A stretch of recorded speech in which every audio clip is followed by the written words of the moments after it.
is Nathar at CrowSong Lodge, and I am losing the light. So I was intending to record 2 videos for you guys tonight, but looks like I'm probably just going to record 1 instead, so sorry about that. Sunset is kind of a rough time to record things, especially when it's cloudy. I haven't figured Fresno out yet, sorry. If my phone will let me, I wanted to talk to you about tarot.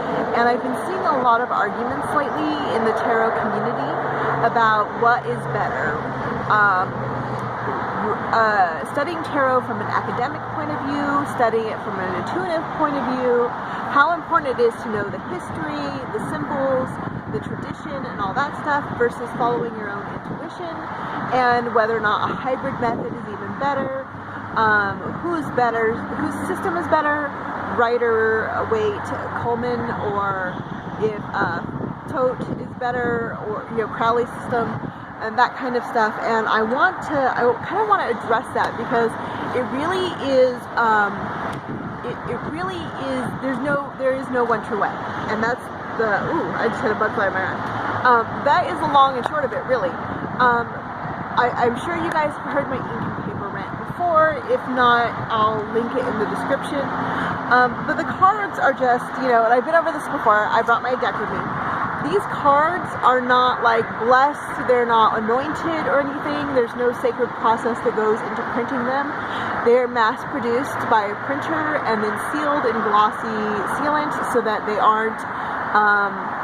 don't get worn out very quickly, and then they're stored in a warehouse until somebody purchases them off Amazon or something like that.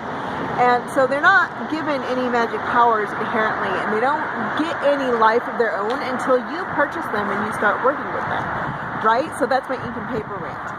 So really, they have no special inherent meaning or magic powers unto themselves. So any system that you develop on your own, whether you decide to adopt somebody else's system, if you learn a system, or if you combine 2 systems together, or whatever you come up with for your deck, however you interface with your deck, that is the way that's going to work best for you. It is not the best system, it is just the best system for you.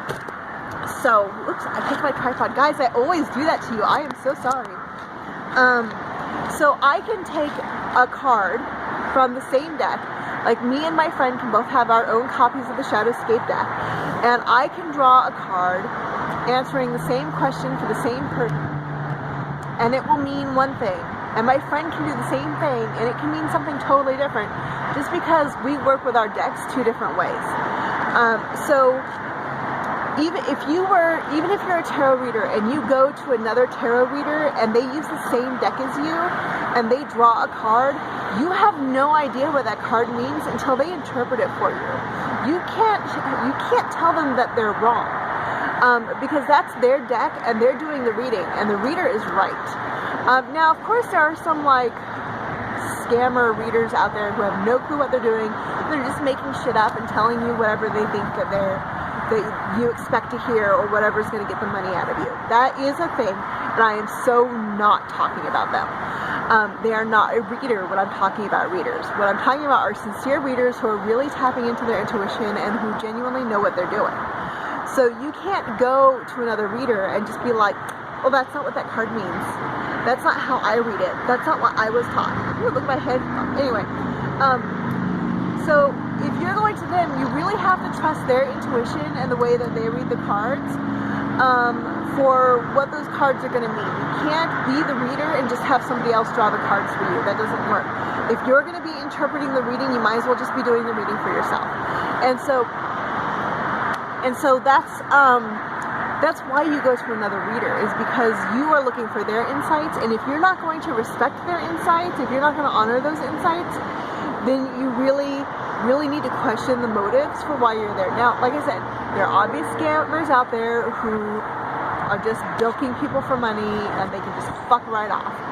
But if this is a trusted reader that you trust, you really need to listen to what they're telling you. If you're balking and you're like, no, that's totally not wrong, then you really need to turn inward and say, like, what's up with that reaction? Why am I reacting that way? Why am I so hesitant? What's this resistance I'm experiencing? Why aren't I honoring her intuition here, or his intuition? Sorry, fellows. Why am I so resistant to that message? Because this is someone I know is a reputable reader and has good intuition. Why am I taking over the reading and insisting on it being my interpretation instead of theirs? Why am I forcing my opinion on here instead of listening to the intuition that I came to get? So there is no one method of reading the cards. It is whatever relationship that reader has to the cards they're reading with. And even if I take my friend's deck, I grab her deck, her copy of Shadowscapes. If I grab her deck and I shuffle it up and I'm doing the reading, it's still my interpretation. It's not her interpretation, it's my interpretation. Now there are caveats to that, of course. If she hands me a deck and I'm not familiar with it, if she's like, I just need you to draw the cards, I'm going to interpret it, and if she says that ahead of time and I have agreed to that, then that is what it is. But otherwise, I'm drawing the cards and I'm doing the interpretation, then those cards are talking to me. They're not talking to anybody else. They're only talking to me. So, and of course, like, whatever ground rules you go into the reading with, if we're doing a collaborative reading, then we're doing a collaborative reading. But that needs to be up front and on the table. Otherwise, it's the reader's call. It really, really is. And you need to honor that.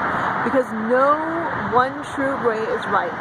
Whatever card I pull is whatever card I pull, and it's the reader's call, guys. That's the way it is. The reader's ref call stands, and that's the way it is. And there is no correct and no wrong way of reading. Now we collaborate in groups and communities to get insights and cool nuances and interesting trivia about the cards. But if somebody tells you like, hey, this author, when they created this card, once upon a time in the 1400s when the Tarot of Marseille was created, this is what it was intended to mean, and you were like, nah, I don't like that, then that's fine. You just disregard that. Like, it doesn't work for you, it's gone. Like, for instance, some people read that all knights are always male and all pages are always female, and that doesn't work for me, okay? So, no, I just dismiss it. And they can be either one. It's really more about the age and the energy and the maturity level for me. Gender is completely, it's not assigned to that specific card.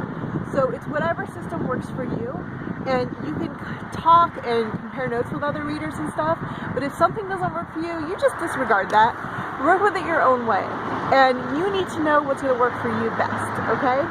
So no one true way to read tarot. Now, my one note, not a caveat, okay?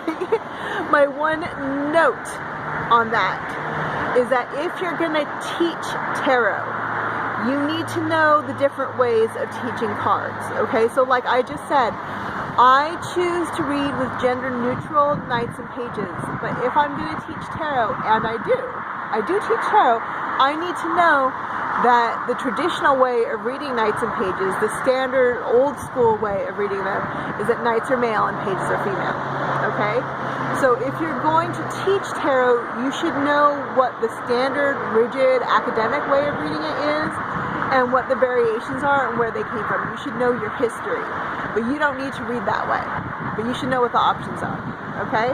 That way you can give your students all the variables that are out there, and when they ask you questions, you know what they're talking about. But other than that, you just do what works for you. You follow your own system, and by the time you've been reading for 5, 10, 25, 50 years, you'll have your own system down, and you will know what you're doing, and you'll be reading cards like they were your native language, and you will be amazed at the information you can pull out of them. Okay, guys? So just go do the thing. There is no teacher-like experience. So just go out there and do the thing. Alright? So this is Nathara signing off. It's me again. I am so bad at reminding you guys or letting you know anyway that you can support me with money if that's something that you want to do. I have a Patreon account. It's patreon.com/CrowSong Lodge, and so you can sign up there and support me every month if you want. And you can also support me at coffee.com. It's ko-fi.com/CrowSong Lodge. That's me, and any little bit of financial support